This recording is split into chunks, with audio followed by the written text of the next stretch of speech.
Philippe. Bonjour. On peut commencer par le groupe, comme d'habitude. Oui. Est-ce qu'il y a des retours? Est-ce qu'il y a des nouveaux blessés? Non. Je réfléchis en même temps que je parle, mais non. Même groupe. Keben, toujours pas? Toujours pas. Ok. Petite question sur Kabanti. Oui. Comment il est? Il n'a pas débuté le dernier match. Physiquement, comment vous le trouvez? Est-ce qu'il est intégré? Oui, de mieux en mieux. Comme je vous l'avais dit, lui, il a la particularité d'avoir coupé pendant un mois et rien fait pendant un mois. Le match de coupe, il a fait du bien, mais a laissé quand même des traces. On voit bien que entre s'entraîner et puis une reprise de compétition, il y a une grande différence. Mais en tous les cas, il est prêt à nous donner un coup de main. Et puis forcément, physiquement, les quelques minutes aussi pris à Auxerre participent à sa mise en condition physique. Justement, sur ce match de coupe, vous avez pas mal fait tourner l'effectif. Ça vous a permis de concerner aussi ces joueurs qui jouaient moins. Ça a créé une dynamique très positive qui a ressurgi aussi peut-être sur Auxerre. Ouais, peut-être, mais ce qui est sûr, c'est que depuis, comme on a eu une préparation aussi avec des matchs amicaux, donc tout le monde a participé aux matchs amicaux, plus le championnat, plus la coupe, ce qui fait qu'on a une certaine homogénéité au niveau des temps de jeu. Et on a bien vu qu'à chaque fois, nos remplaçants aussi étaient déterminants. Donc ça veut dire que tout le monde est prêt à rentrer et surtout est prêt physiquement et a du temps de jeu dans les jambes pour être efficace à leur rentrée. Vous restez sur deux gros scores où vous avez été efficace, notamment en Ligue 1 là, face à Auxerre. On a beaucoup parlé de cette efficacité depuis le début de saison. Ça tourne, il y a eu un déclic. Comment vous expliquez ce... Déjà, c'est sur un match... je pense qu'il ne faut pas comparer les deux matchs de la Coupe de France où on a rencontré une équipe amateur et celle d'Auxerre qui est un concurrent direct. On sait qu'il y a des matchs, et on l'a payé cher à Marseille, où on a presque une 100% d'efficacité. C'est très rare, il ne faut pas s'attendre à ce que ce soit ça tous les samedis. Mais en tous les cas, ça donne de la confiance aux joueurs et surtout, bien sûr, aux attaquants. Ça valide aussi votre méthode, votre philosophie. On parle souvent de ce jeu offensif que vous voulez faire. Oui, c'est vrai qu'on était à un moment frustré parce qu'on se créait beaucoup de situations de but, mais on n'arrivait pas à concrétiser. Mais c'est ce qu'il y a de plus dur, hein, surtout face à des adversaires de Ligue 1 qui défendent mieux, avec plus d'intensité, avec plus de malice. Donc voilà. Mais pour nous, le match d'Auxerre est derrière. Forcément, on était très content après le match, mais on sait très bien qu'on s'est vite projeté sur le match de Brest. Et chaque match a vérité. Je le dis à chaque fois, mais je le pense tellement sincèrement qu'on l'avait vu après Marseille qu'il fallait pas paniquer et puis mettre ça derrière nous. Et là, c'est pareil avec Auxerre. Faut mettre ça derrière nous. Faut pas tomber dans l'euphorie parce qu'elle serait injustifiée. Il faut pas oublier non plus les 30 premières minutes en seconde mi-temps où on a concédé plus d'occasions que sur les deux derniers matchs.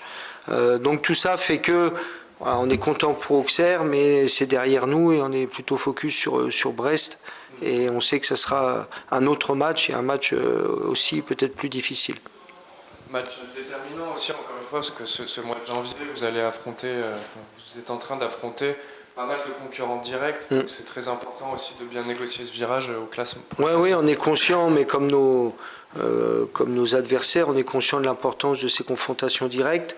Maintenant, entre être conscient de l'importance et puis le gagner, il y a une grande différence, mais bon, tout le monde a conscience, et je sais côté Brest aussi.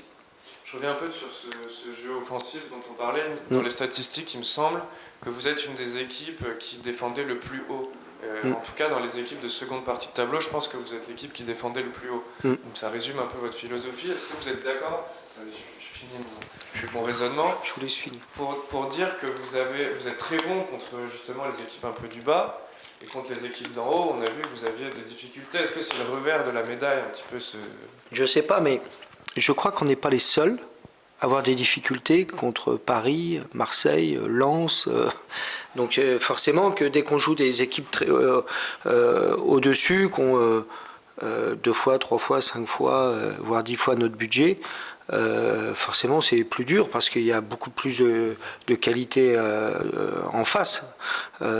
Et quand on joue des équipes de notre championnat, on sait que les forces sont à peu près identiques et on essaye de faire la différence avec notre collectif et nos principes de jeu. Donc il est sûr, même quand c'était en Ligue 2, plus facile de presser haut des équipes qui étaient en Ligue 2 que d'aller presser haut et de gagner ce pressing et d'être efficace dans ce pressing contre des équipes comme Lens, Marseille, etc. Mais on n'a pas l'intention de changer de philosophie parce qu'on reste persuadé que c'est la bonne voie et il n'y a plus qu'à ce que ça se concrétise au tableau d'affichage. Est-ce que dans votre jeu offensif, je vous avais déjà posé la question la dernière fois, mais avec votre nouvel adjoint, est-ce qu'il y a des choses qui se mettent en place, des schémas qui vous apportent, qu'on peut retrouver sur le terrain déjà? C'est un peu trop tôt, mais l'apport des adjoints comme c'était auparavant, parce qu'il ne faut pas oublier qu'on avait marqué quand même 82 buts la saison dernière, donc on avait déjà certaines animations en place, etc. Mais bien sûr que l'apport des adjoints, pas seulement de Caras, mais de Stéphane aussi, de tous les adjoints, participe à la bonne évolution de l'équipe. Lors des 2 derniers matchs victorieux en Ligue 1, on a vu qu'après avoir ouvert le score, le TFC a un peu subi. En début de saison, ça faisait que souvent les adversaires revenaient au score. Ça n'a pas été le cas cette 2 fois-ci. Qu'est-ce qui a changé pour que l'équipe ne rompe pas cette fois-ci? Je pense que les deux matchs sont différents d'Ajaccio et d'Auxerre. Mais c'est sûr que lorsqu'on a mené contre Ajaccio, on a réussi à garder la maîtrise du ballon. Alors je pense que c'est peut-être aussi la maturité. Les joueurs comparés au mois d'août où la plupart avaient 0 ou quelques matchs en Ligue 1, quelques mois après, 5-6 mois après, il y a un petit peu plus de maturité chez l'ensemble des joueurs. Je pense que cette maturité permet aussi de gérer des temps faibles. Auxerre, donc victoire à l'extérieur, après laquelle on revoit depuis le mois d'août. Série en cours plutôt intéressante, avec 3 victoires d'affilée. Est-ce que tout ça, c'est de nature à redonner un peu de confiance et à bien aborder cette partie de saison? Je trouve qu'on n'avait pas tant perdu que ça de la confiance. D'ailleurs, on l'a vu après notre mauvaise série de matchs et on l'a vu contre Ajaccio. Les joueurs ont conscience de la difficulté, mais croient aussi en leur qualité. Et alors bien sûr, plus il y a de résultats positifs, mieux c'est, ça engendre une bonne dynamique. Mais aussi on est très méfiant parce qu'on sait bien que d'un match sur l'autre, tout peut basculer. Ça joue pas grand-chose les matchs sur des détails et c'est là-dessus qu'on doit être concentré. Brest arrive au stadium avec un nouveau coach. Souvent c'est l'occasion aussi de piquer les joueurs, de stimuler. Qu'est-ce que vous savez des préceptes, des idées de jeu d'Eric Roy? On se connaît très bien parce que c'était mon directeur sportif à Lens et c'est quelqu'un que j'ai beaucoup apprécié. Je trouve ça un très bon professionnel, une belle personne. On a déjà vu ce qu'il a mis en place, mais pour nous c'est dur d'évaluer parce qu'il a fait on a vu que 2 matchs, un en coupe qui est pas très représentatif et le dernier à domicile contre Lille qui était je pense particulier pour eux. Donc on va découvrir ça je dirais dimanche. J'ai une petite idée mais je vais voir si ça se confirme, mais en tous les cas c'est sûr que il va amener beaucoup de sa patte et puis quand un nouvel entraîneur arrive, notamment les premières semaines, les compteurs sont mis à 0 et tous les joueurs sont extrêmement motivés pour montrer au nouvel entraîneur qu'ils méritent leur place. Donc c'est vrai que c'est pas la meilleure des choses de prendre une équipe qui a changé d'entraîneur. On termine avec ce match de la phase aller, oui. Avec une possibilité, même si on ne regarde pas encore trop, de faire un vrai écart avec les équipes du bas. Est-ce que dans la perspective d'un premier bilan après la phase aller, ça peut être important mathématiquement déjà? Bon, déjà, c'est pas un premier bilan, parce que je crois qu'on en a fait combien? 17 de bilans. J'ai l'impression de faire tout le temps des bilans. C'est des bilans réguliers. Bon, on verra déjà, on va attendre. Je pense qu'on va attendre le match de Brest. Et puis c'est vrai qu'à mi-parcours, là on aura fini le match aller, on pourra dire où est-ce qu'on se situe. Mais c'est curieux parce qu'on n'a pas encore. On est au fin janvier presque et on est en mois de janvier, on n'a toujours pas fini les matchs aller, donc C'est une sensation bizarre. Et après, ça veut dire qu'il restera encore 18 matchs. 19 matchs. Donc ça fait quoi 57 points à prendre. Donc c'est énorme. Ah, non, toi, non. Alors 19 matchs par 3 c'est ça Maître Capello valide. Donc 57 points, c'est énorme. Donc forcément, on fera un petit bilan des matchs allés, mais malheureusement, le bilan des matchs allés garantit rien pour la seconde partie. On a eu Ado juste avant vous. Oui. Vous l'avez titularisé 2 fois c'est sur les derniers matchs. Mmh.